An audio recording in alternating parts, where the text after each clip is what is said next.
Bu Mega ini cukup jeli melihat bagaimana beliau menavigasi partainya di tengah perubahan zaman, di tengah teknologi yang bergerak lebih cepat. PDIP ya, tidak heran gitu kan menjadi partai yang saat ini ya terbesar, dan kelihatannya dengan strategi-strategi mereka yang sangat nano targeting ya peluang untuk menambah kursi dan suara pun ya, cukup besar. Dan lebih kepada capresnya, sehingga caleg ini sulit untuk mengekspresikan dirinya.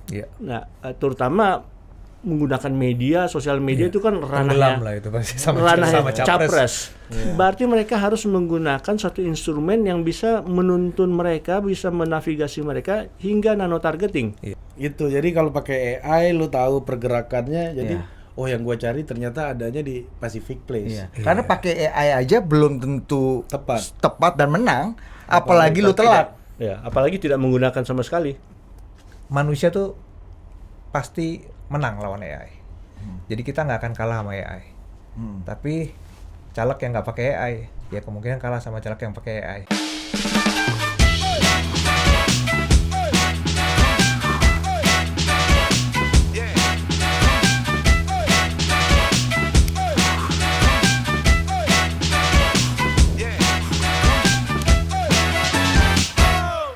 Oke, welcome to Total Politik, dan kita menghadapi pemilu. Supaya kita menang kita harus pakai data survei.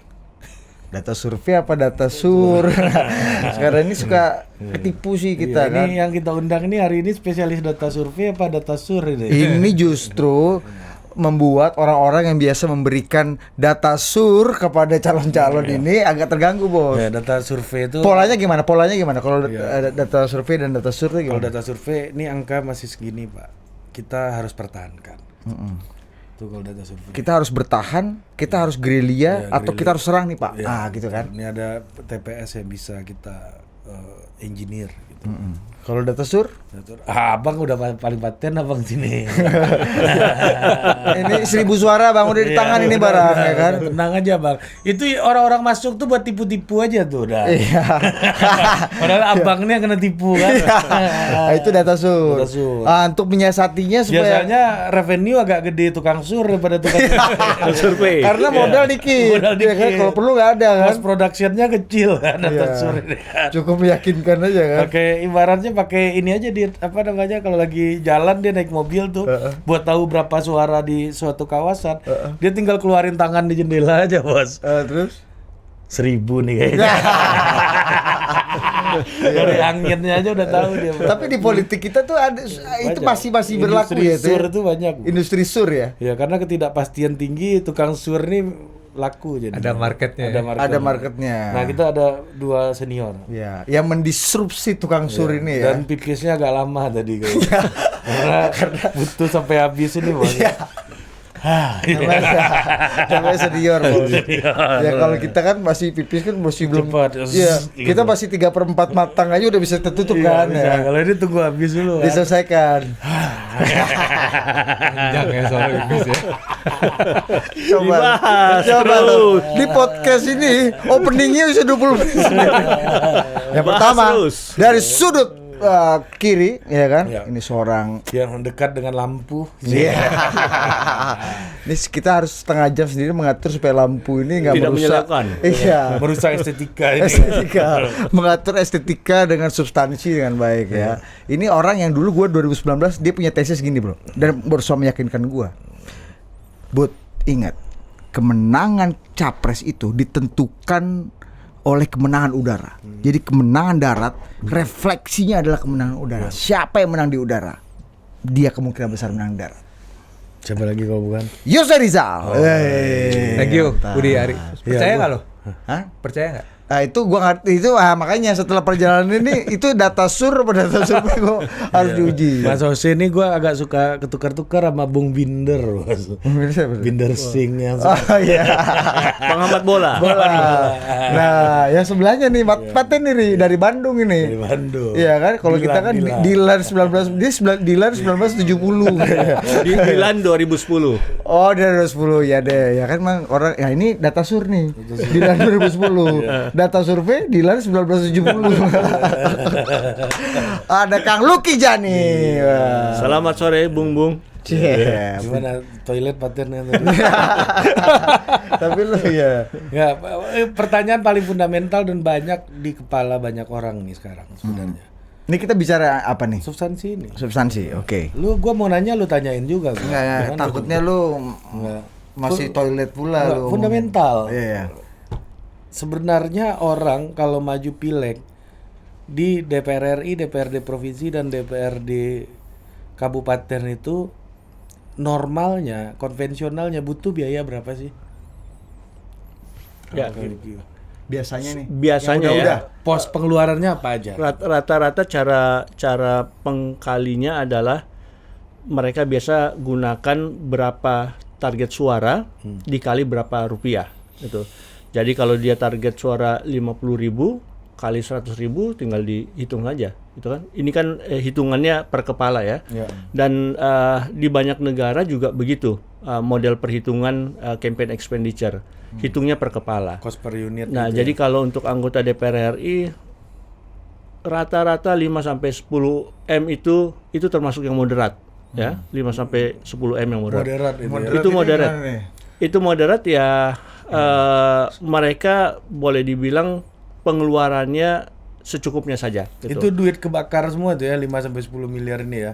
Ya itu kalau dalam politik ini kan ikhlas tuh penting, bagi-bagi itu penting. Nah, ada musimnya berbagi-bagi gitu. Nah, itu untuk DPR RI. Ke bawah tentu ada range-nya juga ya.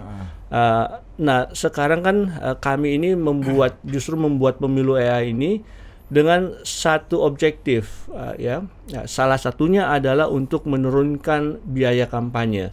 Semua kan suka mengeluhkan biaya kampanye kita mahal, biaya kampanye kita tinggi, NPWP, ya, nomor piro wani piro, okay.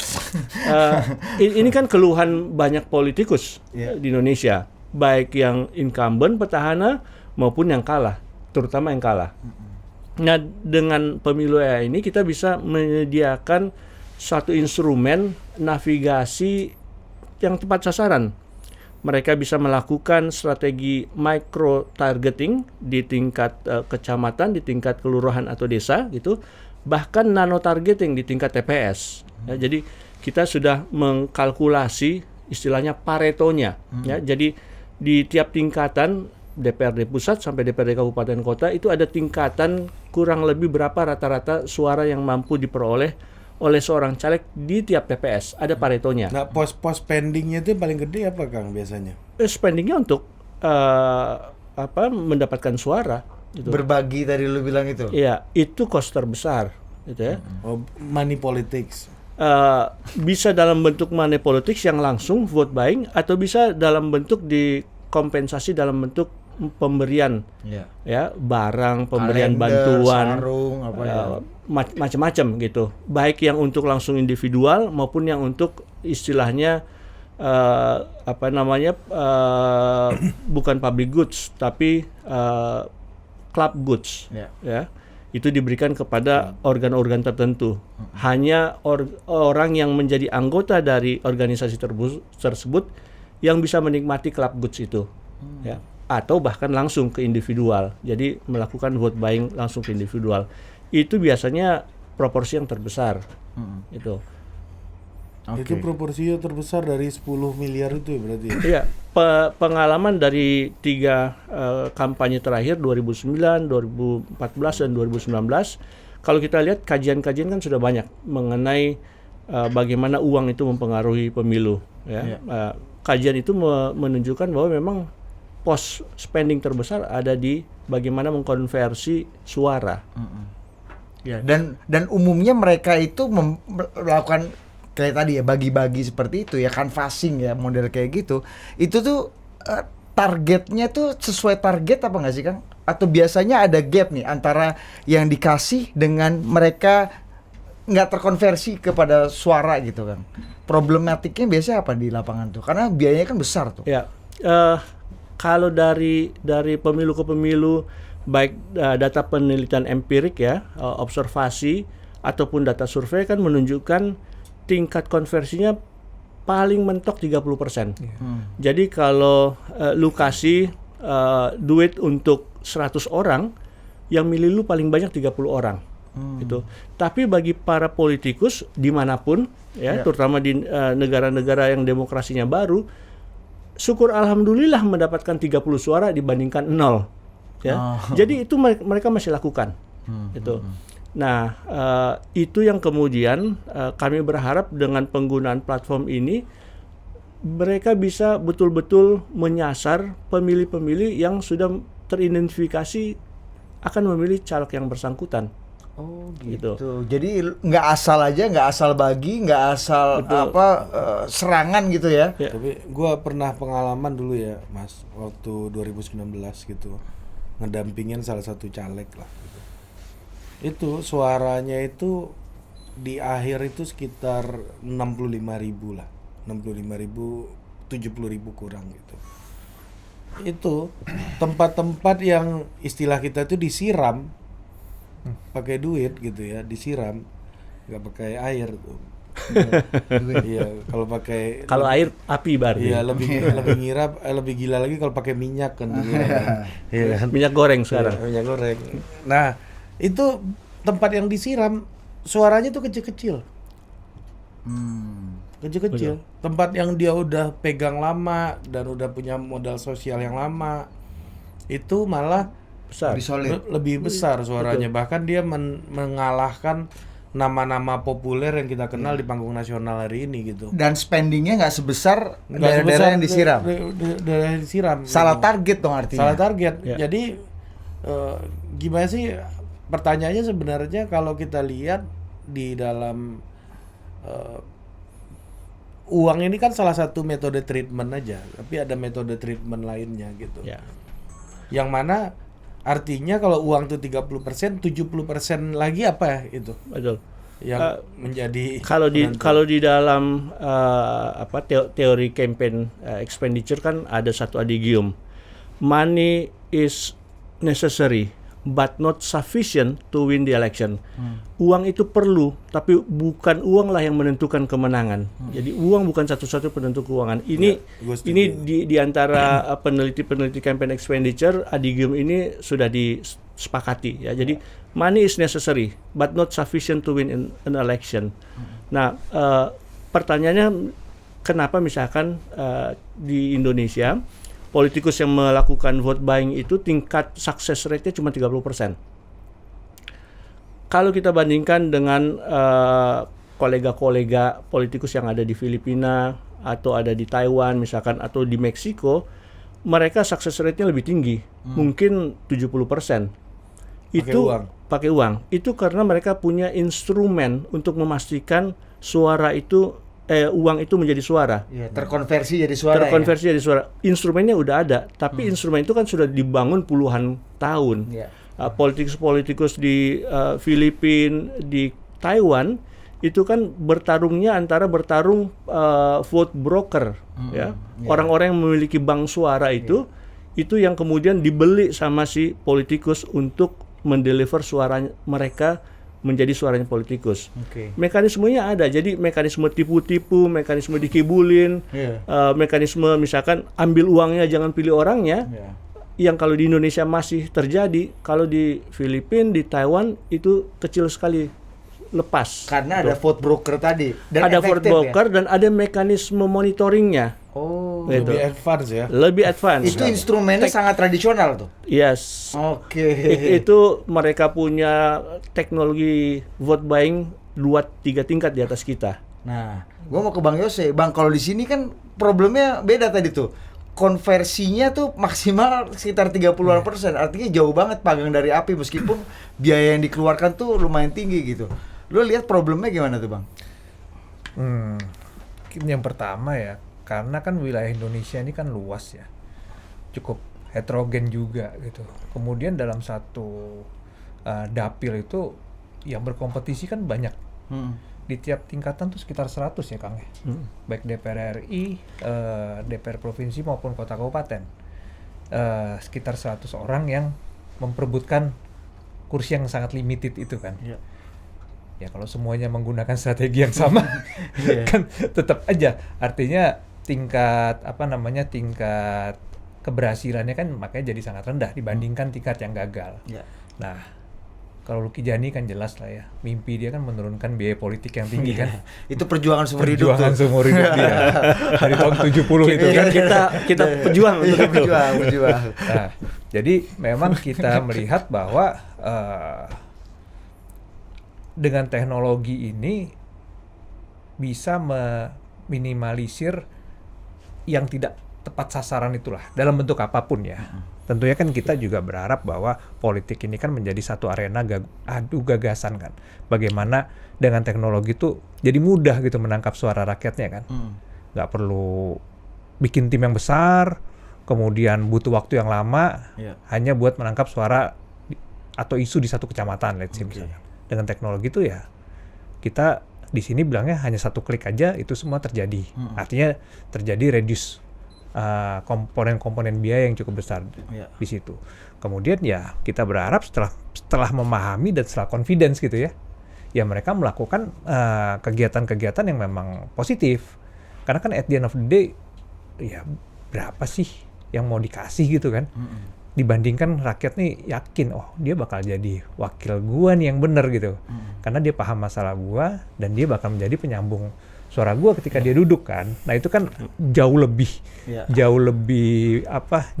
berharga lah ya dibandingkan hal-hal seperti itu gitu. Termasuk targeting mana pemilih-pemilih sama kayak Ari tadi ya, yang kemungkinannya akan memilih gue lebih besar dibanding yang lain gitu. Itu bisa terpantau nggak tuh Kang lewat teknologi AI? Nah, ini yang tadi Kang Lucky bilang kan. Ya, saya nggak terlalu paham ya bagaimana yang di Filipina, bagaimana yang di Meksiko gitu itu ya. Emang itu perjuangan seumur hidup tuh, emang agak susah. Dia kan ya. udah yang menyaingi agak jarang pemantau gitu. pemilu dari tahun 55 kan. Itu masih sempat lihat Aidin Orasi di lapangan Banteng. Nah, jadi kan sebetulnya kan yang tadi kan basisnya kan awal semua orang tuh melakukan survei ya, bukan pakai yang sure tadi kan. Mereka sudah melakukan survei, mereka sudah paham lah karakteristiknya seperti apa. Nah, kemudian kuncinya kan sebetulnya adalah toolsnya kan, instrumennya tadi. Bagaimana ketika timnya ke lapangan, mereka bisa memastikan, misalkan Ari punya tim Budi gitu ya. Budi kan kalau misalkan yang sekarang ya, yang sorry to say masih terjadi nih. Budi akan menyampaikan ke Ari laporan dalam bentuk Excel. Ri, saya sudah canvassing ke 25 rumah hari ini. Coba aku lihat mana datamu. Gitu. Ada Excel-nya kan? Dikasih Excel-nya. Terus gimana ngeceknya? Apalagi kalau tadi DPR RI misalkan butuh 80.000 suara, butuh 100.000 suara. Bagaimana memonitor Excel tadi? Ngelihatnya aja udah males kan, nggak sempat lagi. Makanya kita butuh sistem gitu loh. Jadi di pemilu AI ini sekaligus terkonek sama mobile application yang buat tim lapangan. Jadi tim lapangan tuh bekerja itu by system. By system semuanya tuh record ke situ, geotaggingnya ke record. Udah dilengkapi juga dengan anti fake GPS. Jadi yang mau tipu-tipu pun udah nggak bisa juga gitu ya. Soalnya ada tuh anti fake itu kita kan sering juga kan lo. Buat tujuan yang berbeda kan. Kalau parkir di tempat-tempat tertentu. Tipu-tipu Jaksel. Nah, jadi kita percaya dengan instrumen, dengan teknologi, problem yang mengakibatkan biaya politik tinggi dan tidak tepat sasaran ini insya Allah bisa ke-solve. Kita juga sering ngobrol kan, aduh gue susah nih ngajarin tim gue biasanya pakai Excel. Ya mau begitu terus gitu kan, ya nggak bisa kepantau gitu kan. Tapi kan market lu ini Mas, manusia analog tradisional ya. Nah gimana cara lu sebagai sales pemilu AI meyakinkan manusia-manusia termasuk quality of sinyal ini, meskipun kita tahu Telkomsel udah bekerja keras kan membangun BTS di seluruh Republik ini kan. Nah, jadi kalau ya itu, tapi kan seiring dengan mereka sadar ya, saat ini pemilih pun didominasi sama milenial sama Gen Z 55%. Kita juga sudah terutama 2 pemilu terakhir ya, betapa teknologi sosial media ya, yang 2 pemilu terakhir itu cukup mendisrupsi proses pemilihan lah. Dulu kan juga ngapain pakai, gue inget lah pertama kali dulu memperkenalkan Politika Wave ke publik kan. Udah pernah ya dulu ya. Hanya dia pernah ngalamin juga. Hanya satu media bahkan yang percaya. Nah, tapi kan ketika kita membuktikan, Bukan Detik ya waktu itu. bukan. Tapi ada Detik jadi mitra habis itu. Jadi mitra. Nah, ketika kita bisa membuktikan bahwa ternyata media sosial tuh bisa motret, nah baru orang percaya kan. Nah sekarang udah bukan eranya hanya media sosial lagi, tapi ada namanya generative AI. AI ini bisa kita suruh-suruh kan, suruh bikin pidato bisa, suruh mengekstrak data bisa, suruh menganalisa data bisa, suruh banyak hal bisa gitu loh. Nah inilah yang kita tawarkan kepada teman-teman untuk bagaimana menjalankan kampanyenya lebih efektif dan lebih efisien dan tepat sasaran tadi. Karena ya tadi biaya yang tadi disampaikan sama Kang Lucky ini berdasarkan hasil berbagai riset itu kan, kita yakin ya, kita sudah bicara sama banyak teman-teman. Mereka bilang kalau menggunakan sistem ini secara moderat, at least 30-40% biaya kampanye itu bisa reduce. Karena tadi aja yang hilang kan bisa 70% kan. 70%. Nah ini dengan ini bisa menghemat at least 30-40%. Termasuk ini nggak tadi seperti yang Ari katakan, bisa mengatasi disparitas antara data survei dengan data sur ini kan. Betul. Itu buat kan itu kan hari-hari tuh di lapangan tuh. Kan kami menghimpun big data ya dan menganalisis big datanya.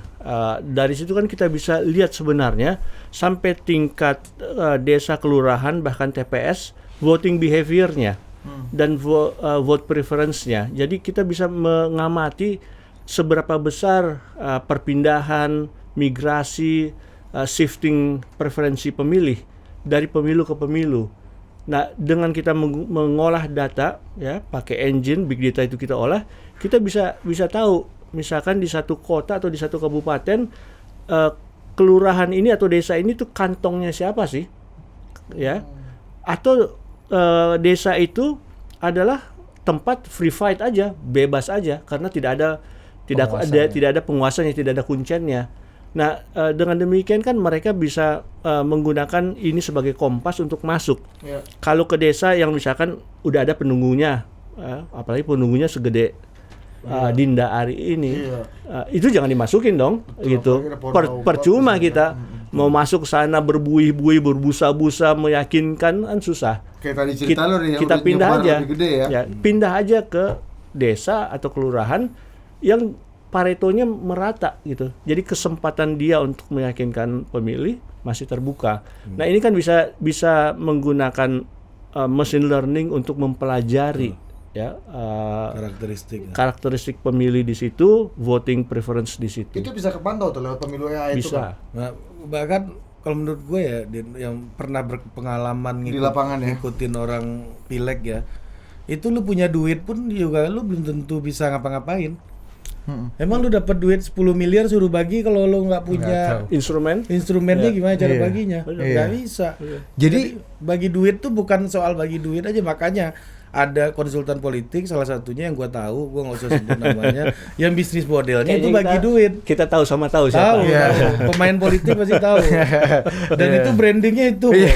Spesialis bagi duit, Bos.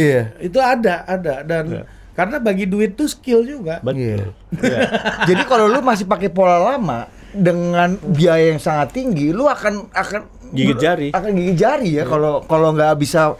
Tadi salah satunya lu pernah bilang ya, Bang Yose ya, nano targeting ya. Iya. Tadi itu gimana tuh, Kang?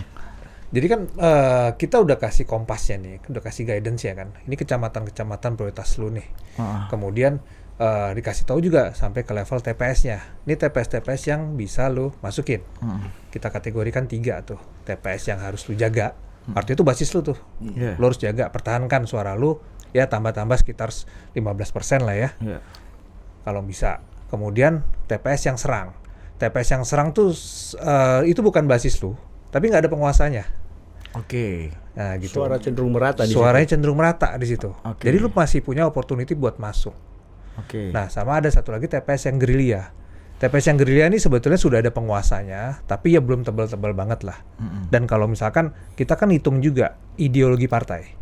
Karena kan ada partai-partai yang juga tidak mungkin masuk ke ideologi partai yang sangat berseberangan gitu ya. Nah, itu semua dikalkulasi tuh.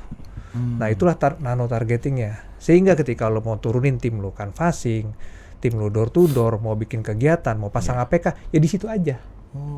Jadi kerjanya lebih efektif ya sebenarnya. Betul. Ya. Dan itu semua kerjanya pun langsung terpantau di Ter-record, ya. dashboard gitu. Oh, Nggak gitu. ada Excel lagi. Banyak caleg itu menurut gue ya salah satunya kekurangannya adalah kerjanya nggak efektif. Ya. Maksudnya gini, lu ngapain bikin billboard foto lu besar-besar dan banyak?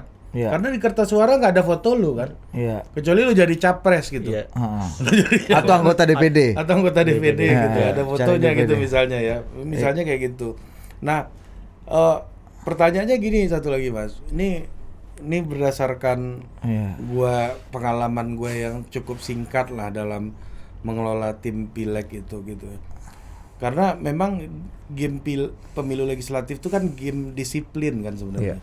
Iya. Lu kalau resources lu banyak, nggak disiplin itu bocor dan nggak jadi suara. Kalau di resources lu terbatas, lu nggak disiplin, Nggak jadi apa-apa. nggak jadi apa-apa itu keterbatasan lu itu. Kalau resort terbatas tapi disiplin dan tepat target. Target mungkin lu kalau nggak lolos pun bisa dikasih perlawanan gitu kan. Iya kan?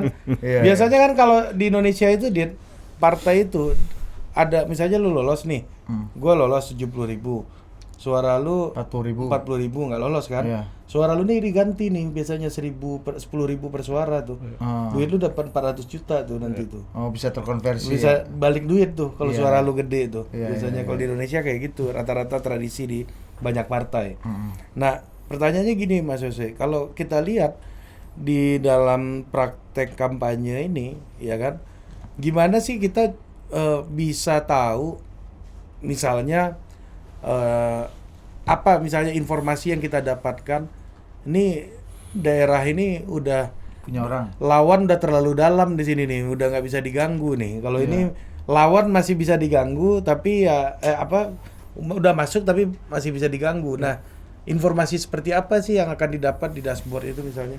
Ya, kan kita punya data dan ditampilkan di dashboard ya, data dari hasil 2019. Sebetulnya kita punya data dari 2014, tapi yang kita tampilkan 2019. Jadi dari data 2019 kan sudah terpetakan TPS-TPS mana itu yang dikuasai oleh partai bahkan caleg tertentu gitu. Karena kan di antara kita tuh punya formulasi beda-beda. Misalkan even caleg yang antar, kan sering yang nanya ke kita kan, kalau calegnya dari satu partai rekomendasinya sama dong? Oh enggak, karena misalkan lu suara terbanyak di partai lu gitu ya, kemudian Budi masuk sebagai incumbent, Budi masuk sebagai penantang. Nah tentunya kita nggak akan rekomendasikan Budi ke TPS-TPS yang lu udah kuat bro, karena ya percuma, Ari udah nguasai di situ biarpun lu sama partai kan. Makanya strateginya apa tadi kalau masalah ini bertahan? Strateginya Ari bertahan, lu cari yang lain. Oh, iya. Nyerang di situ ke yang juga lain. bisa Serang yang ini, lain. ini dong Mas. Itu ada rekomnya tuh. Iya, ada Keluar rekomendasinya. sampai nomor Sampai TPS-nya. TPS-nya. Sampai nomor TPS-nya dan target suara di TPS Dan itu bahkan berapa. mungkin partai mana yang bisa kita gembosi itu juga ketahuan di situ. Secara algoritma memang sudah didesain di belakang seperti itu. Jadi lu akan diarahkan ke partai-partai yang tadi gue bilang. Iya. Tidak mungkin yang ideologinya beda banget. Iya. Karena percuma lah lo mau Pemilih ngomong. PKS nggak mungkin milih PDI lah. Nah, gitu lo ya. ngomong Iya. berbusa-busa kan juga percuma. Jadi memang diarahkan ke yang sama. Udah beda alam kan. Ya, gitu. meskipun sekarang pemilih PKB sama pemilih PKS maunya bergandengan tangan. Iya. Maunya. Biar lebih gampang. Meskipun kalau gue yakin kalau masuk pemilu AI-nya Yose Rizal ini belum tentu match barang ini. Atau Bos. orang tuh bisa jadi alasannya dekat tuh emang buat membangun hubungan yang sangat akrab. Tapi bisa juga biar makin dekat. Untuk mengetahui kondisi ya. Biar makin dekat juga pukul-pukulan. Iya. Iya. Aku bisa tahu kau punya kelemahan apa. Nah, ini yang terbaru nih. Ada satu orang ketua partai dan mungkin orang yang paling berpengaruh di Republik Indonesia ini, yaitu Bu Megawati. sebagai kepala dewan pengarah BRIN gitu. Nah, ya, dan dewan pembina BPIP. Ya. Beliau udah bicara nih, Dit. Iya. Ya kan? Ini arahan Megawati dan Rakernas PDI Perjuangan hari kedua penggunaan AI untuk menangkan pemilu 2024. Bu Mega ini kan dianggap tokoh politik yang analog tradisional tapi matang dengan pengalaman kan. Nah, ini bisa sampai Bu Mega punya pendapat kayak gini gitu. Artinya memang situasi politiknya memungkinkan dan mengharuskan kita menggunakan source non tradisional dong, Kang Luki. Memang kalau kita lihat ya, tentu saja ada politikus yang merupakan early adapter istilahnya kan, orang-orang yang menggunakan suatu teknologi yang baru dan mereka adalah pelopor-pelopor awal.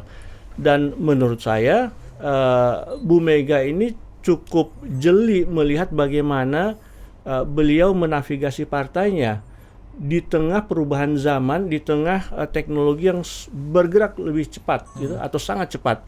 Jadi Bu Mega ini merupakan pelopor di dalam politik Indonesia yang kemudian menggunakan teknologi. Ya, kita ingat misalkan tahun 2014 kan beliau kan melihat data-data survei, kemudian memutuskan siapa capres yang harus didukung oleh PDI Perjuangan. Sekarang kami juga merasa beliau bisa melihat, ini ada teknologi baru yang berkembang dengan pesat yang bisa membantu ya kerja-kerja pemenangan PDI Perjuangan. Jadi 2014 itu Bu Mega menggunakan data survei bukan data sur. Kalau data sur mungkin beliau sendiri yang maju gitu ya. Jadi udah sangat adaptif gitu. Beliau sangat adaptif dan ya itu tadi beliau selalu menggunakan data ya, karena kita juga dapat cerita dari berbagai sumber yang valid ya, bukan yang sure ya. Bukan katanya. Ada yang katanya orang valid. Ya, memang menyampaikan ke gua valid. Keputusan itu tuh berbasis data gitu. Jadi memang dipadu dengan pengalaman beliau segala macam ya. Oke, kita bisa bayangkan ya PDIP ya, tidak heran gitu kan menjadi partai yang saat ini ya terbesar, dan kelihatannya dengan strategi mereka yang sangat nano targeting ya peluang untuk menambah kursi dan suara pun ya cukup besar. Padahal image PDI kan ini ya sangat tradisional, mobilisasi, pergerakan grassroots gitu kan, yang kayaknya jauh dari faktor-faktor teknologi non tradisional kayak gini gitu. Pergerakan itu pun based on data tadi. Ada instrumennya, dikalkulasi. Dengan matang. Itu yang mungkin publik gak tahu kali ya, mungkin itu kan dapur kan. Betul. Oh, I see. Oke. Nah, seberapa perlu kita harus secepat mungkin gitu, Kang, adopsi sistem baru dan data baru seperti ini? Kalau kita lihat kan pada pemilu 2024 ini waktu kampanye sangat pendek, cuma 75 hari. Dan terutama bagi kontestasi para caleg, ya mereka ada satu hal yang bisa menjadi keuntungan, tapi bisa juga yang membatasi mereka, yaitu berbarengan dengan pilpres. Sehingga otomatis kan benak dan atensi perhatian pemilih kan lebih ke capresnya, ya dong. Itu kan hal yang alamiah ya, di banyak negara juga begitu. Perhatian lebih kepada capresnya, sehingga caleg ini sulit untuk mengekspresikan dirinya. Nah, terutama menggunakan media, sosial media itu kan ranahnya capres. Berarti mereka harus menggunakan satu instrumen yang bisa menuntun mereka, bisa menavigasi mereka hingga nano targeting. Terutama bagi partai-partai yang belum lolos PT, ya. Kan untuk lolos PT mereka butuh 4% suara. Ya. Daripada dia nembak sana sini, datangin dapil sana sini, ya. Fokus aja di dapil-dapil di mana mereka bisa dapat suara, dan kalau mereka akumulasikan secara nasional dapat 4%. Minimal 24 kursi ya. Sehingga mereka dapat kursi di parlemen itu.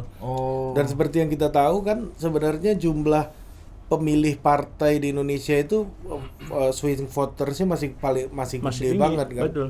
Karena partai ID kecil ya. Kecil partai ID ya. Jadi sebenarnya banyak titik-titik yang jika diidentifikasi secara Bisa tepat, goyang. Dan itu secara bisa- dini ya. Iya, bisa cepat. Karena gini kan, ini kayak model penyakit juga. Kita kadang-kadang baru ke dokter ini setelah stadium 3, stadium 4. Iya. Artinya telat gitu. Kita pakai tadi metode data sur, pakai feeling ya kan, pakai kayaknya Apalagi ini laporan dari orang-orang yang ABS, asal bapak Iya. senang, Nah, itu data asal sur, tukang sur asal tuh. ketum senang gitu. itu realita gitu tuh. Ri. Iya. Tukang sur, Di bawah tuh tukang- gitu tuh. Aku taunya aku diumbang tapi kusur. Iya, terserah kau lah Dinda, kalau kau yakin. Bunga-bunga. Iya. Kalau ngelihat ini kan mumet kan. Kalau dengar data surnya abang-abang ini seneng. Iya. Dinda Kanda senang lah. Benar. Tapi kan bener nggak? Kalau misalnya ini kan kayak model-model gitu kan. Wah, jangan sampai nih udah jelang 20 hari, 30 hari kita baru pakai Iya. data-data yang betul-betul nyata gitu. Iya. Nah, ini gimana Kang lo ngelihatnya Kang? Dengan ini ya pola para caleg kita yang masih sangat tradisional gitu Iya. sekarang. Ya, terutama ini ya, gue kan sebagai orang sosial media lah ya. Tapi tadi kata Kang Lucky, dengan digabung dengan Pilpres ini, susah kalau kita hanya mengandalkan udara aja kan. Wah, yang penting follower gue banyak. Yang penting yang komen di postingan gue banyak. Karena kalah pasti sama postingan terkait capres kan. Karena semua orang, ya sekarang aja semua partai-partai ngomonginnya kan pilpres gitu kan. Iya. Apalagi masyarakat di daerah. Nah, artinya apa? Ya mereka harus turun. Harus ketemu dengan masyarakat. Jadi lu bayangin, waktu kampanye 75 hari. Satu dapil DPR RI itu tuh bisa 80 kecamatan, Bu. 80 kecamatan tuh bisa 1.600 desa. 1.600 desa tuh entah berapa RT, berapa RW kan? Nggak punya bayangan deh. Nggak bisa kalau mau dijalanin Anak Jaksel. semua. Anak kota Anak Jaksel Jaksel, susah. Bayang. Berapa kafe itu gua habis punya bayangan tuh. Nah, jadi kalau nggak ada navigasi, kemana dia mau turunnya bingung kan? Kira-kira tadi tuh yang dibilang Mas Ose itu jumlah luasnya itu kira-kira 1000 SCBD lah. Iya, satu dapil. Satu dapil. Gila ya. Nah, Satu SCBD capek kita. Nah, Iya kan? mahal pula ya. Iya, kan kita harus, tapi kan SCBD pun gede. Kita enaknya ke Pacific Place apa ke Electronic City ya? Ya gitu harus ya kalau lu nggak tahu datanya, yang barang yang lu cari ada di Pacific Place atau di Electronic City, Lu habis datang- bensin lu. Iya, lu datang ke Muter-muter kan? malah ke Busabab terus kan. Iya, kayak gitu-gitu. Nggak ngerti deh. Nggak ngerti kan lokal. Iya, jadi itu. Jadi kalau pakai AI lu tahu pergerakannya. Jadi oh yang gua cari ternyata adanya di Pacific Place. Iya. Karena pakai AI aja belum tentu Tepat. dan menang, apalagi lu telat. Ya, apalagi tidak menggunakan sama sekali. Iya, lagi tidak menggunakan, mau pergi kemana tadi kan? Iya benar. Kita punya satu video nih yang menggambarkan gimana pemilu AI ini punya tadi seperti yang dijelaskan Kang Lucky sama Bang Yose ya, tentang apa fitur-fitur baru yang bisa dipakai oleh para caleg kita. Kita saksikan.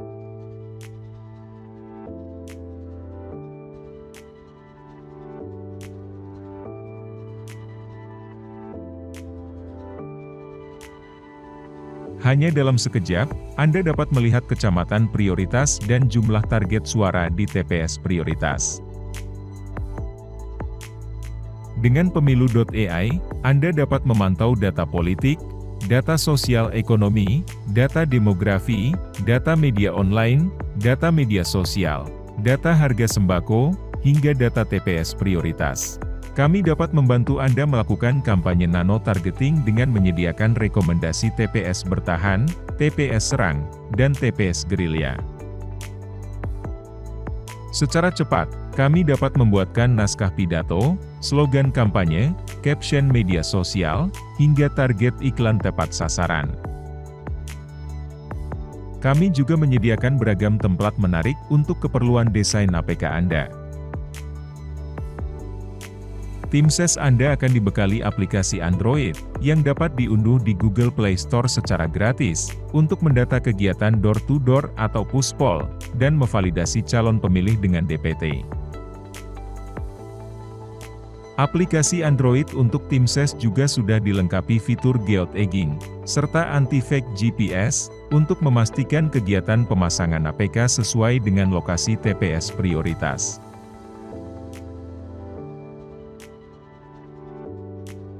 Pantau pergerakan tim kampanye, dan lihat perkembangan elektabilitas Anda, hingga ke level TPS.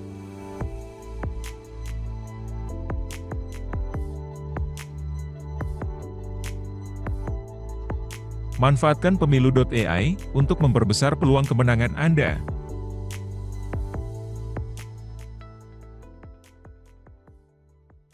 Nanya juga di situ di mobile apps itu kita kasih pertanyaan. Coba ini lu kasih pengantar. Ya, jadi yang penjelasan terakhir kita itu ini. kan calegnya itu kan kita bayangin ya, pagi-pagi nih dari mulai pagi calegnya, gue mau kemana hari ini kan, dia tinggal lihat kan kecamatan prioritasnya di mana. Oke, dia pilih, dia tahu tuh isunya apa aja yang kritikal di situ kan. Kemudian harus pidato dong kalau ketemu sama masyarakat ya. Iya. Tinggal klik jadi pidatonya.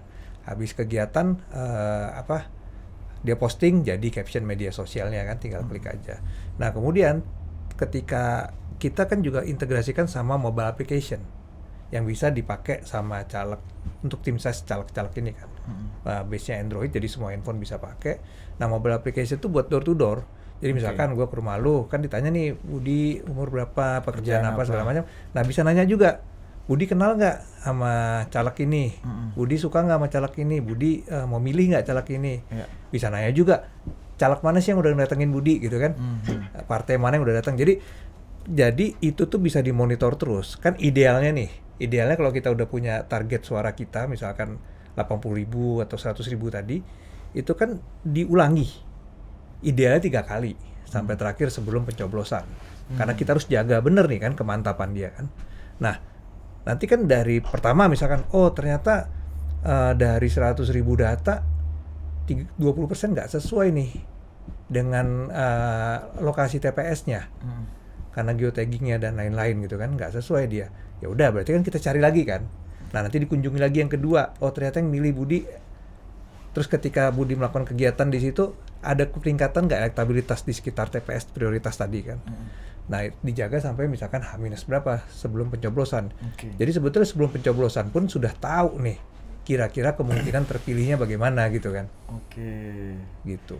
Iya, kalau misalnya dari perhitungan ternyata berapa minggu Anda udah pasti nggak kepilih, ya udah lock out aja pemilu AI Anda udah kan. Iya, atau ya udah kopling aja kan. Ya tidur-tiduran aja di rumah udah kan. Itu bisa juga jadi kayak gitu kan Kang. Jadi artinya kita nggak buang duit dan tenaga percuma juga kalau memang sudah tidak punya prospek menang.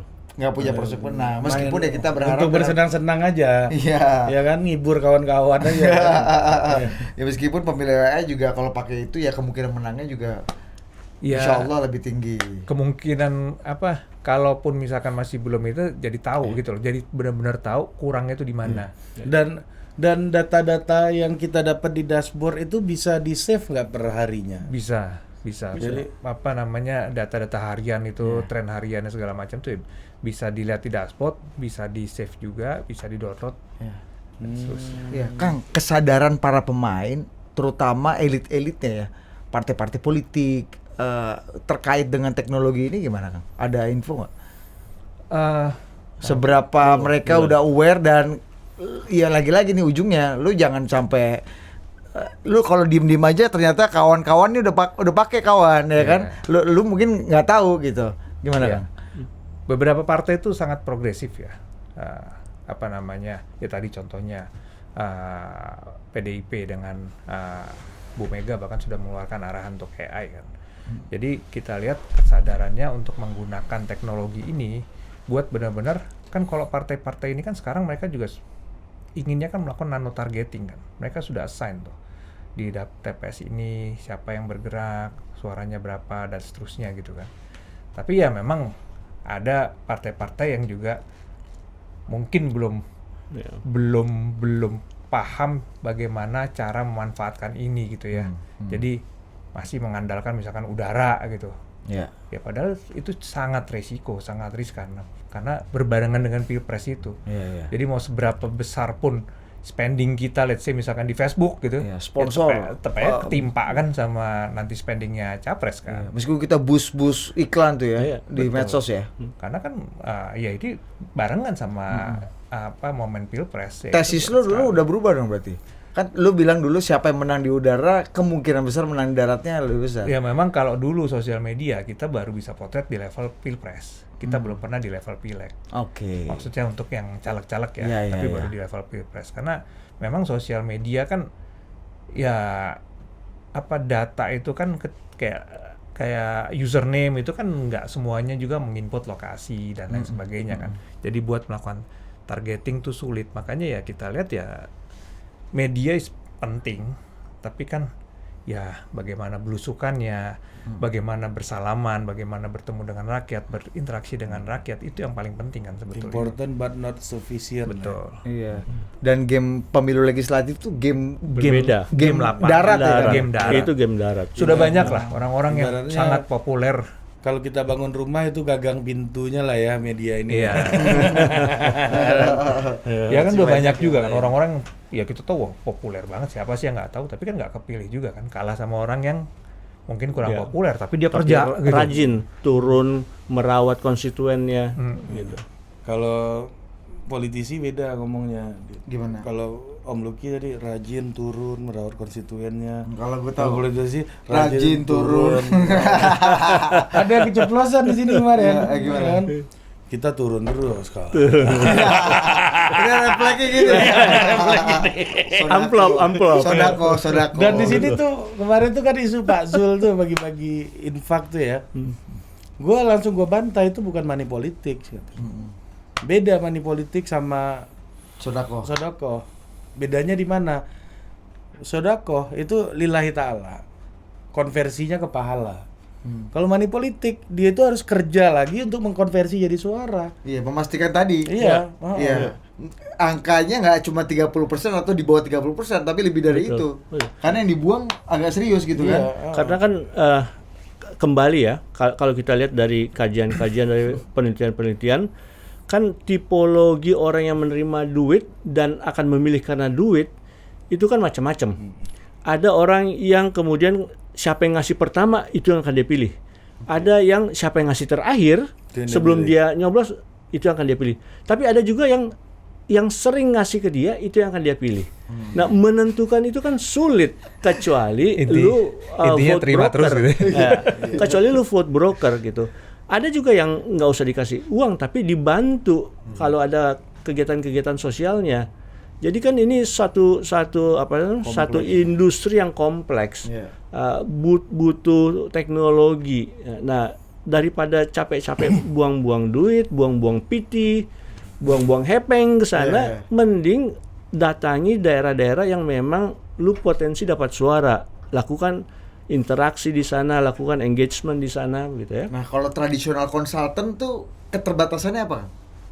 Untuk Menjawab hal-hal yang tadi lu bilang gitu. ya ini kan begini. Konsultan tradisional yang pendampingan apa dari yang udah terjadi lah.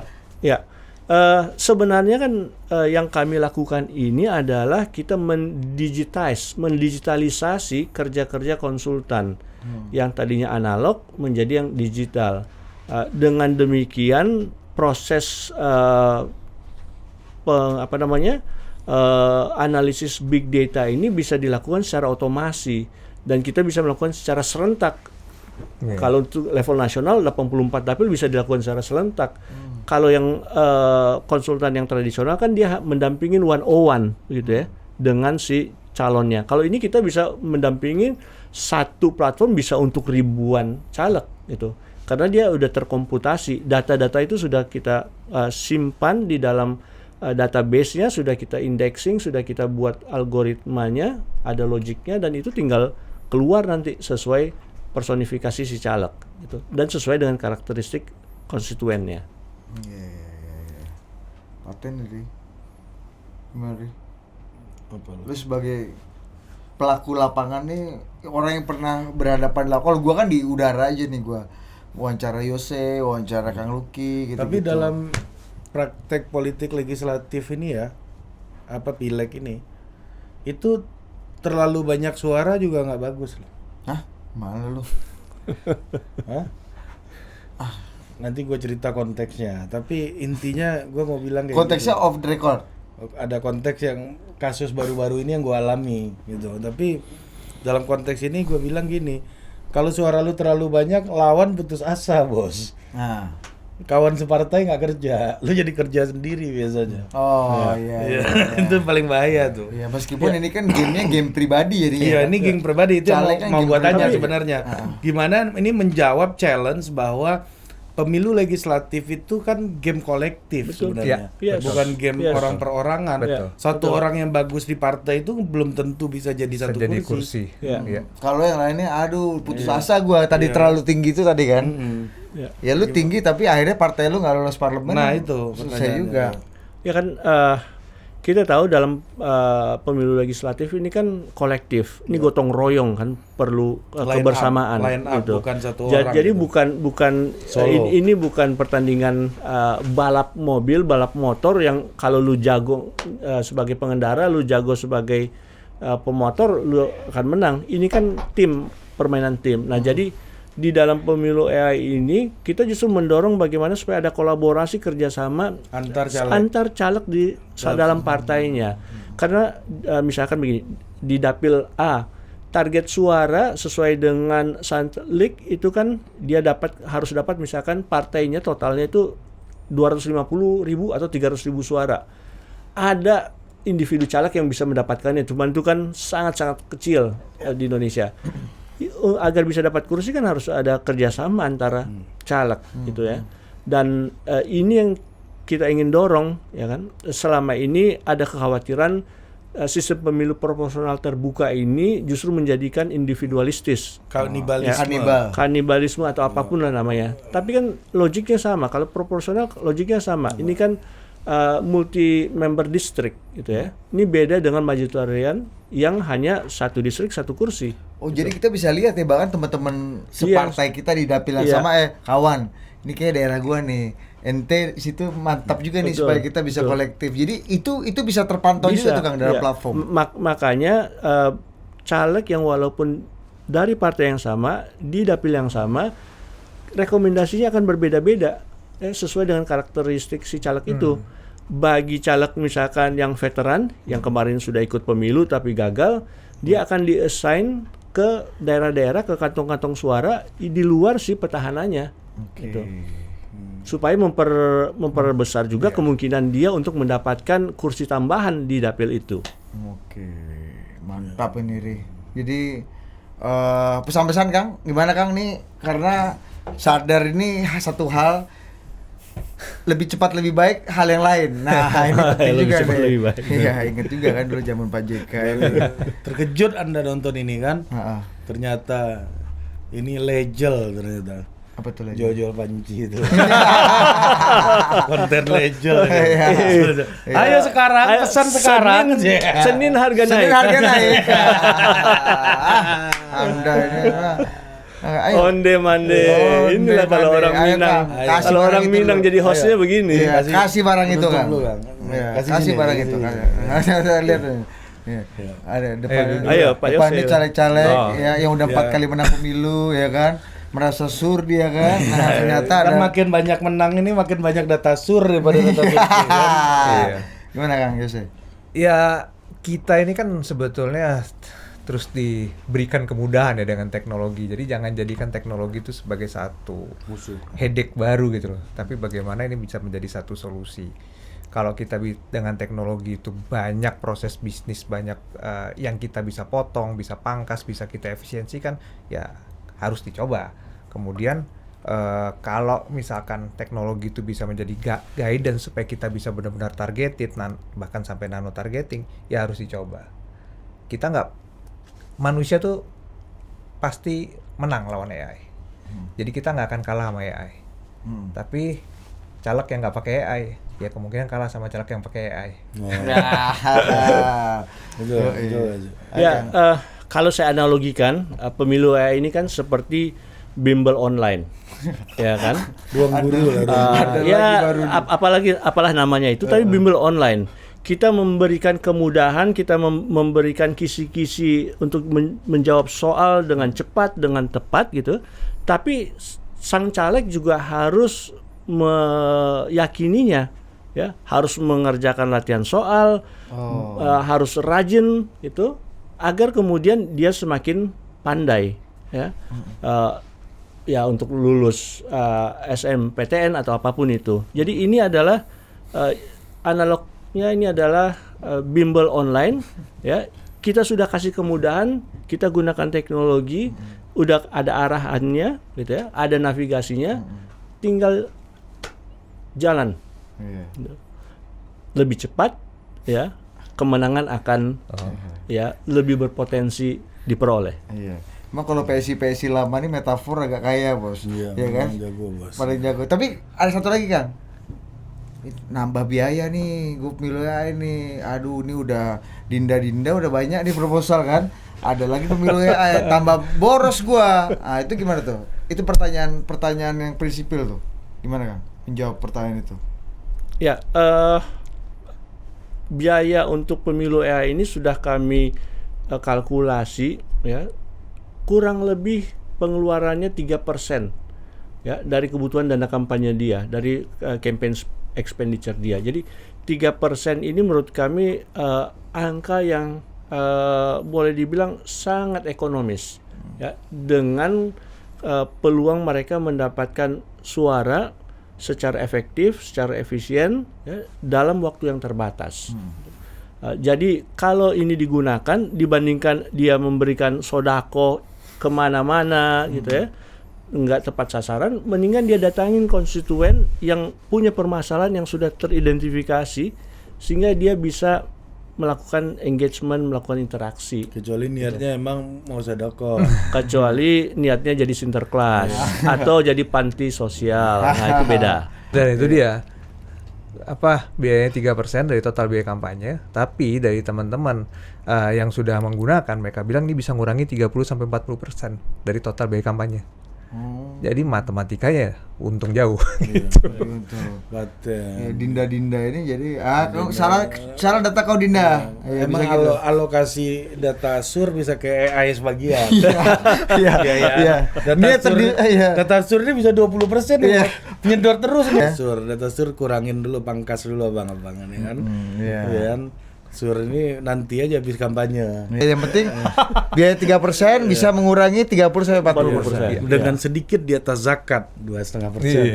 Iya. Kan? 0,5% lebih besar daripada zakat. Zakat 2,5 ya? 2,5. Kalau Kristen 10%. Jadi lebih hebat ya. Ya kan? Oke. Thank you.